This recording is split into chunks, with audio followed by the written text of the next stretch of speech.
Audio Jungle. खाली मुंडका वर पाय बाबासाहेब आंबेडकरांचा बाबासाहेब आंबेडकरांचा बाबा के सम्मान में बीएसपी मैदान में पुणे के सम्मान में बीएसपी मैदान में शाहू के सम्मान में बीएसपी मैदान में बहुजन समाज पार्टीचा समाज पार्टीचा विजयाचं करायचं काय खाली मुंडका वर पाय विजयाचं करायचं काय खाली मुंडका वर पाय बाबासाहेब आंबेडकरांचा बाबासाहेब आंबेडकरांचा अरे मुर्दाबाद मुर्दाबाद आम्ही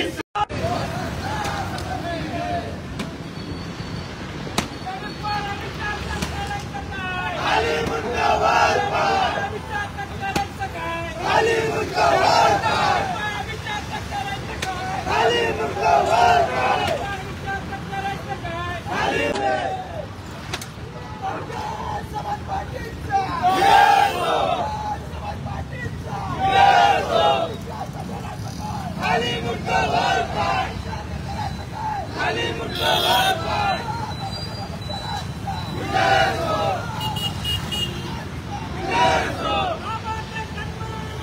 बीएसपी मैदान में बीएसपी मैदान बहन मायावती तुम आगे बढ़ो हम तुम्हारे साथ हैं फूले के सम्मान में बीएसपी मैदान में बीएसपी मैदान में अरे तख्त बनाऊंगा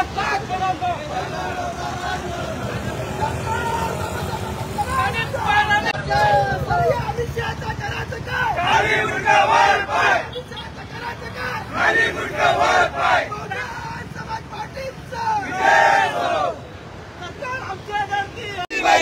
अंबेडकर के सम्मान में बीएसपी मैदान में गृहमंत्री अमित शाह यांच्यातर्फे बाबासाहेब यांचा अपमान करण्यात आलेला आहे आणि सर्वत्र तीव्र निदर्शनं चालू आहेत.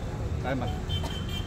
देशभरामध्ये देशाच्या सर्वोच्च पंचायत संसदेमध्ये डॉक्टर बाबासाहेब आंबेडकरांचं नाव घेऊन ज्या पद्धतीनं एक तडीपार गुंडा कालचा एक क्रिमिनल तो या देशाचा दुर्दैव आहे, गृहमंत्री आहे आणि गृहमंत्री अमित शाह यांनी डॉक्टर बाबासाहेब आंबेडकरांबद्दल जे हेट स्पीच दिलं, जी अवहेलना केली डॉक्टर बाबासाहेब आंबेडकरांची, की बाबासाहेब आंबेडकरांचं नाव घेणं एक फॅशन आहे आणि इतक्या वेळा जर ईश्वराचं नाव घेतलं असतं तर 7 जन्म स्वर्ग प्राप्त झाला असतं. आम्ही त्याला असं विचारू शकतो की अमित शाह खरं म्हणजे अमित शाह एक क्रिमिनल गुंडा असल्यामुळे त्याला बुद्धी नावाची गोष्ट नाही आणि म्हणून डॉक्टर बाबासाहेब आंबेडकरांचा जन्म होण्या अगोदर हजारो वर्ष आणि आजही 33 कोटी देव तसेच आहे आणि हजारो वेळेस इथल्या दबळ्या कुचल्या समाजानं, शोषित समाजानं, अछूत समाजानं देवाचं देवदेव देवदेव केलेलंच आहे, परंतु त्यांना कधीही स्वर्ग प्राप्त झाला नाही, ते नरकातच डुबले. परंतु डॉक्टर बाबासाहेब आंबेडकरांचा जन्म झाला आणि या देशातल्या 85% बहुजनाला स्वर्ग मिळाला, स्वातंत्र्य मिळालं आणि जगण्याची संधी मिळाली. आणि म्हणून हजारो वर्ष यांच्यामध्ये बाबासाहेब आंबेडकरांसारखा हुशार माणूस पैदाच झाला नाही आणि यांच्यामध्ये देशाची घटना लिहिण्याची कुवतच नव्हती. यांना सल जर कुठली असेल तर एक अछूत माणूस, एक मागासवर्गीय माणूस डॉक्टर बाबासाहेब आंबेडकर या देशाचा घटनाकार झाला आणि आमच्यामध्ये घटनेचं घ सुद्धा आजपर्यंत कुणाला लिहिता आलं नाही. ही खऱ्या अर्थाने यांना सल आहे आणि म्हणून नेहमी जेव्हा जमेल तेव्हा काँग्रेस असो, भारतीय जनता पार्टी असो, बाबासाहेब आंबेडकरांचा अपमान करतात. परंतु हे बेईमानांनो, तुम्ही राजीनामा दिला काय, नाही दिला काय? बाबासाहेब आंबेडकराला जगानं सिम्बॉल ऑफ द नॉलेज म्हणून नवाज दिलाय. तुमच्या त्याला काय फरक पडतो? बाबासाहेब आंबेडकरांचं हिट स्पीच जर तुम्ही करणार असाल तर सूर्यावर थुकल्यासारखं होतंय. तुमच्या तोंडातला तुका तुमच्या तोंडावर पडणार आहे आणि म्हणून सारं जग ही गोष्ट जाणून आहे. यावरती पंतप्रधान मोदी साहेब यांना त्याचाही आम्ही निषेध करतो. खऱ्या अर्थानं संसदेचा नेता, या देशाचा सर्वोच्च नेता, खऱ्या अर्थानं त्याला अमित शहाला समज द्यायला पाहिजे होते, अमित शहाचा राजीनामा घ्यायला पाहिजे होता.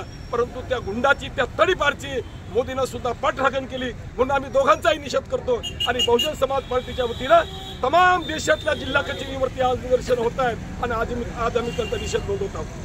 सर, जर पंतप्रधान यांनी जर याच्यावरती ॲक्शन घेतलं नाही तर पुढचं आपण काय करणार? याच्यात कोर्टात जाणार का निदर्शनं चालू ठेवणार? ते आमची सुप्रीम नेता बहन मायावती यांच्या दिशानिर्देशानुसार बहुजन समाज पार्टीचे कार्यक्रम चालत असतात आणि याच्यावरती काय निर्णय घ्यायचा, काय ॲक्शन घ्यायची, पुढं कसं आंदोलन करायचं हे बहन मायावती यांच्या दिशानिर्देशानुसार ठरणार आहे आणि आम्ही त्यांची ऑर्डर फॉलो करतो. आपलं नाव सांगा. माझं नाव मुकुंद सोनवणे. मी बहुजन समाज पार्टीचा प्रदेश महासचिव तथा मराठवाडा प्रदेशचा प्रमुख